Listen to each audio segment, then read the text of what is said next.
Good morning everyone, কেমন আছেন আপনারা? আজকে জানাবেন। আর সোমবার আজকে কী রান্নাবান্না হচ্ছে আপনাদের কমেন্টসে বলবেন। আর আমার তো আজকে ভেজ, আমি আমার রান্নাবান্না নিয়ে আপনাদের কাছে চলে এসেছি। তো চলুন স্টার্ট করছি ব্রেকফাস্ট থেকে। আজকে ব্রেকফাস্টে আলু ভাজা, পরোটা আর একটু সন্দেশ, এটা হচ্ছে আমার আজকে ব্রেকফাস্ট। আর লাঞ্চে নিয়ে যাচ্ছি হচ্ছে আলু, নিম পাতা, বেগুন দিয়ে ভাজা, টকের ডাল, রাইস, আর তার সাথে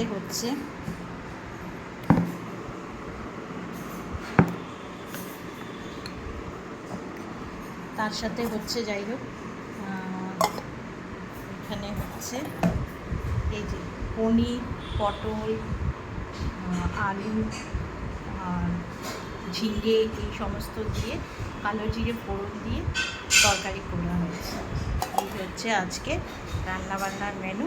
এইদিকে ফ্রুটস আছে, আর এইদিকে হচ্ছে তো আজকে রান্নাবান্নার এই মেনু। আপনাদের কি রান্নাবান্না হয়েছে বন্ধুগণ, ফ্রেন্ডস কমেন্টসে বলবেন। আর আমাকে খুব ভালোবাসা দেবেন। আমার ভিডিওটা প্লিজ প্লিজ প্লিজ শেয়ার করবেন, যতটা পারবেন ভালোবাসা দেবেন। আর কি বলবো, থ্যাংক ইউ, বাই বাই।